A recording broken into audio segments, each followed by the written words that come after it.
Pelvic floor health. A lot of times you have a lot of information coming at you and they're telling you to strengthen your pelvic floor and you need to do Kegels all the time.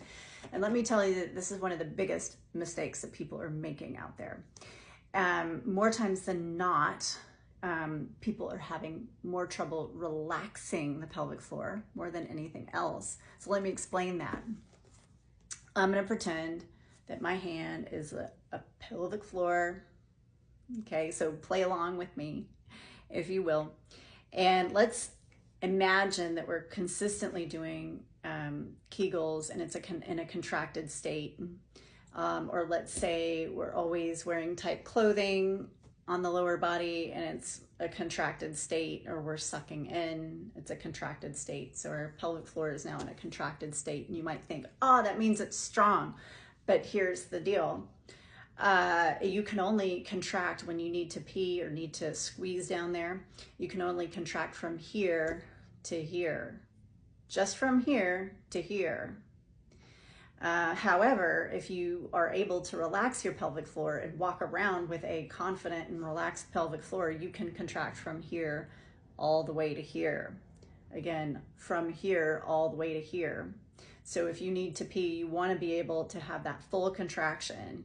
And when the O happens, you want a full contraction. That's what you want. So the next question is, how the heck do we learn to relax our pelvic floor? First, start breathing with your belly.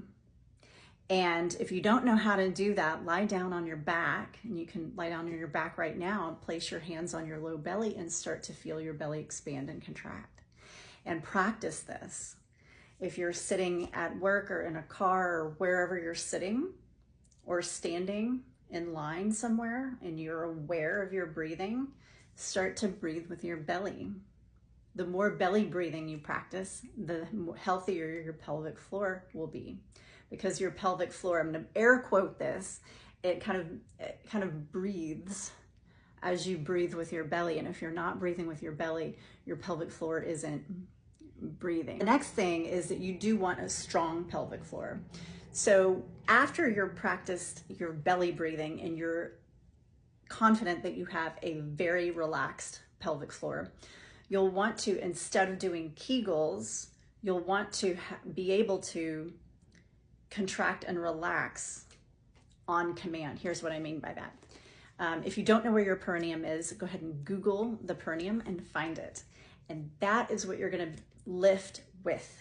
Now imagine that you're going to lift, and I want you to think about lifting to like 1 and then relaxing to 0 and then lifting to 4 and then relaxing to 0 and then maybe lifting to 2 and, you know, mixing it up. So this would be a practice that you could do to strengthen your pelvic floor, but also to have it functioning properly from 0 to 100. And then once you sort of master that, you'll want to master the art of doing that smoothly, as smooth as possible until you get to that number you've chosen, and as smooth as possible as you get it back to 0.